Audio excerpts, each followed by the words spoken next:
Tak v tomto videu je naším záměrem říct všem, kteří věří, že muchomůrka červená je jedovatá a že že je nebezpečná, tak tohle není pravda. Je to další způsob temných sil, jak oddálit člověka od skutečného, od své podstaty.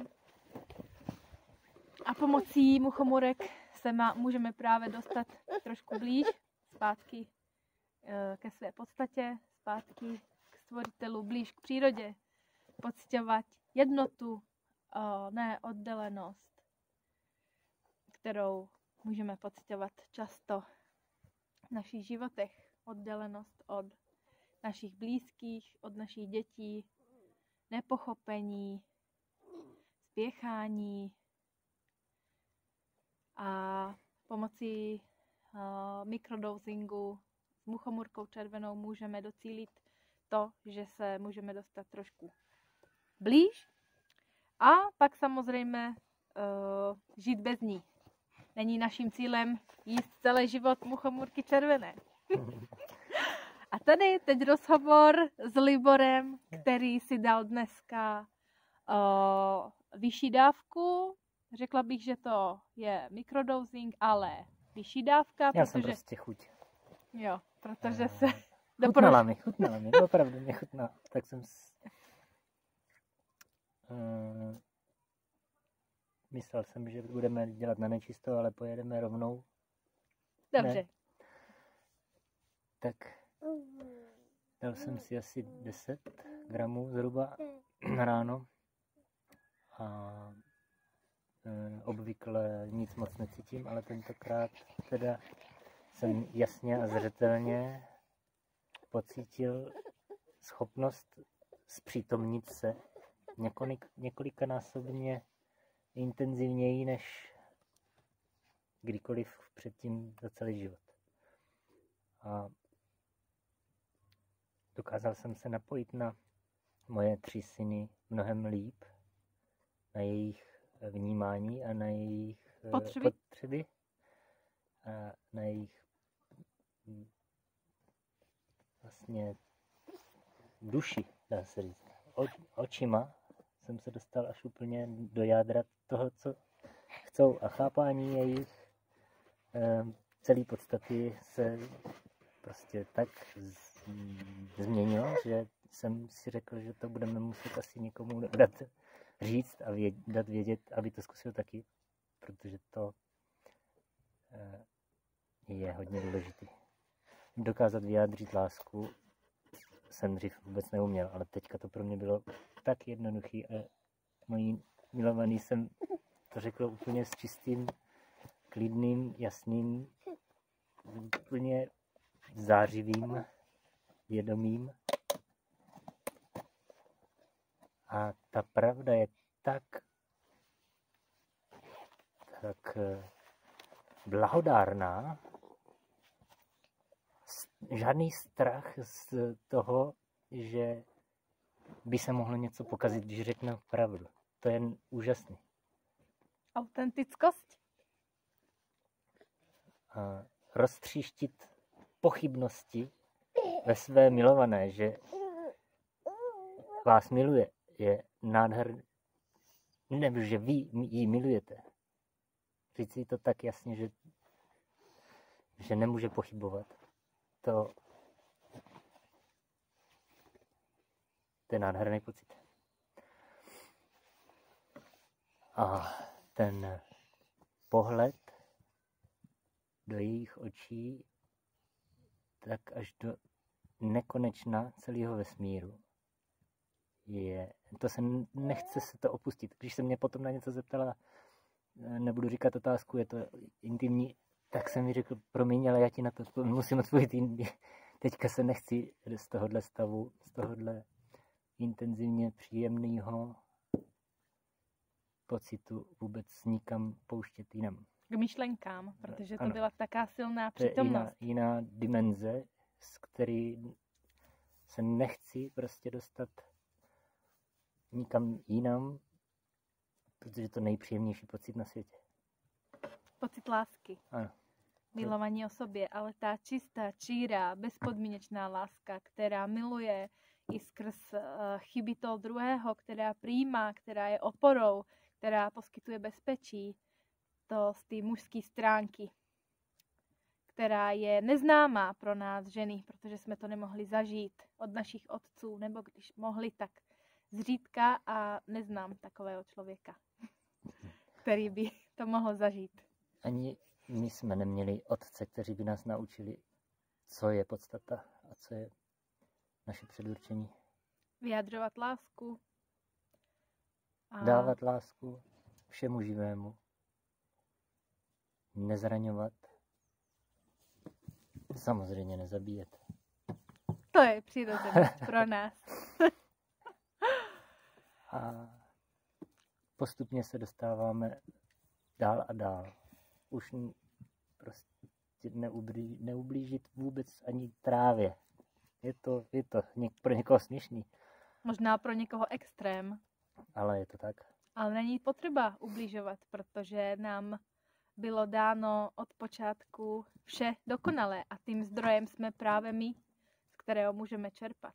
Mnoho lidí si myslí, že zdrojem je slunce.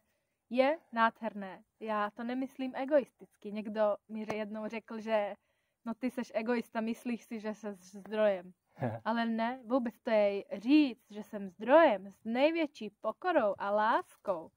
Je s pocitem vděčnosti Bohu, že nás stvořil tak, jak nás stvořil, že můžeme sami sebe vyživovat k obrazu svému. To je velmi dobrý příklad, protože pak vidíme, jakými se můžeme stát. Nejsou hranice, ale každý ten lidi v předkové naše využívali právě tuhle moc a sílu v prospěch temného a v prospěch ubližování a ve svůj prospěch, aby měli moc nad jinýma. Pokud se vrátíme zpátky tady k té muchomurce, tak si myslím, že lidi 90% žijou v dualitě, v oddělení, v určitých rolích, ať je to role obětě, nebo role, že jsem nepochopená, nebo že jsem osamělá, různé role hrajeme. A přitom ty role můžeme odhodit. A právě muchomurka nám může pomoct. Já jsem si muchomurku nedala, my jsme zodpovědní rodiče, máme tady malé dítě.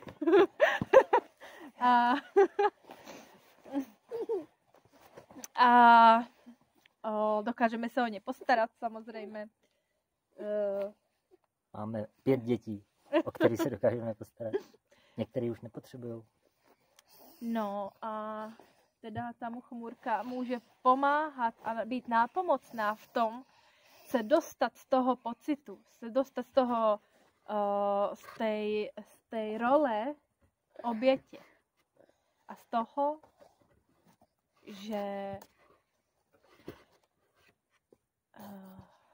něco musíme dělat, nebo že v tom přemýšlení člověka napadají různé myšlenky, co je třeba udělat a jak bych to měl říct, a ztrácá se v tom právě ta přirozená přítomnost, ta autentickost, která nás dělá tím opravdovým člověkem. Já bych ještě k tomu dodal to, že technokratická část světa se nás snaží odpoutat od toho podstatného. Od života. Vzít nám život. Přírodu. Spojení s ní, spojení s bytůstkama. A díky muchomurce jsem pochopil, že komunikace, a samozřejmě žena mě to říká vždycky, ale ta komunikace je důležitá, vyjadřovat svoje pocity a přemýšlet o svých pocitech a ne o tom, jak nakoupit, kolik nakoupit, kde nakoupit, jak ušetřit.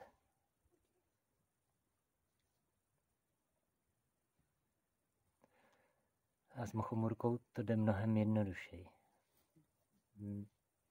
Není potřeba jí brát každý den, ale jednou si vyzkoušet nahlídnout do mnohem, jako kdyby do svý duše, mnohem víc, hlouběji.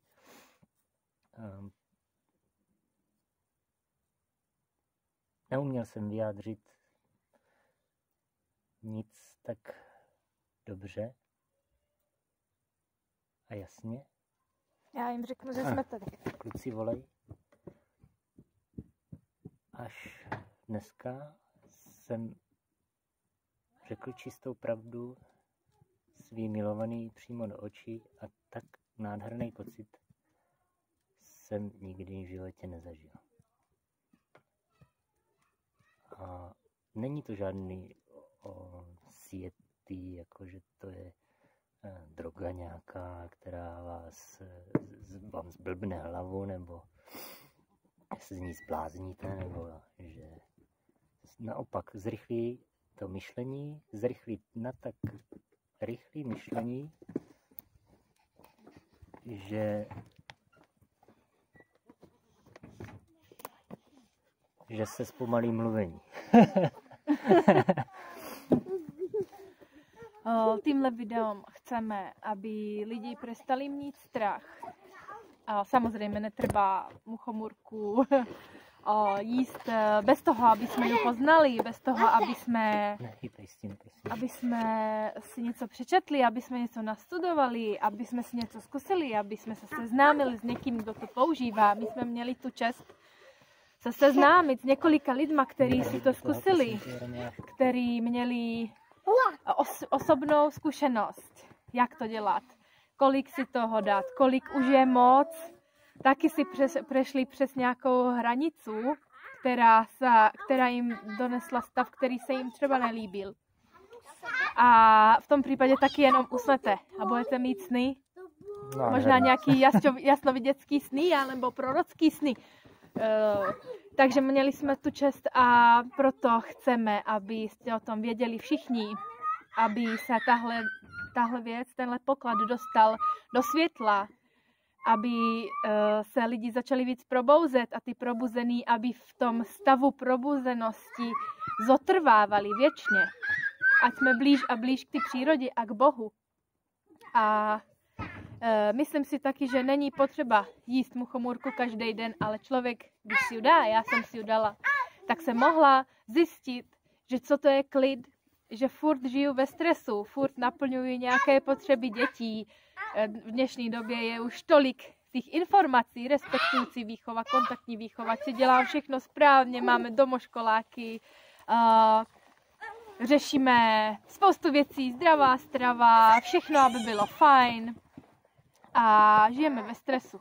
Musíme se sklidnit a právě toto je cesta k tomu, která nám ukáže, co to je klid, aby jsme pak ten stav klidu si mohli znovu navodit i bez muchomůrky.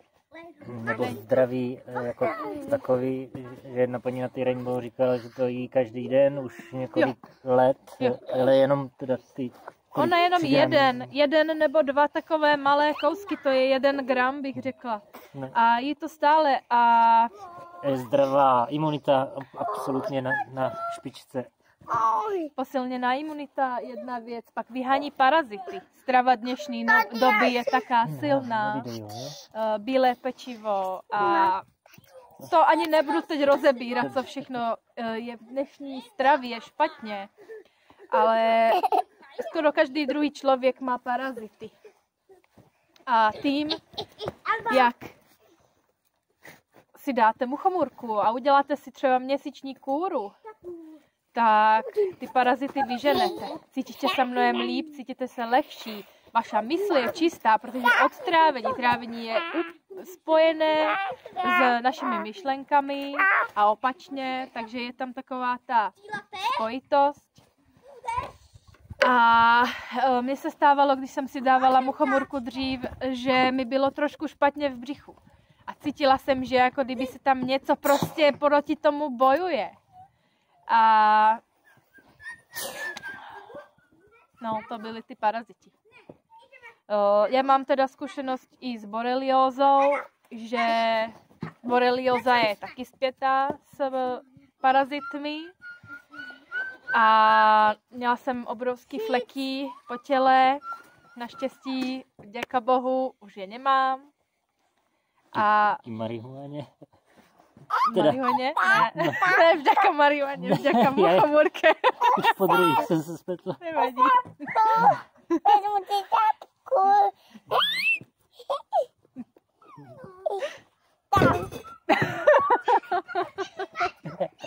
To je dobrý konec. Tak to vyzerá na dobrý konec. Tak se s vámi loučíme na příště.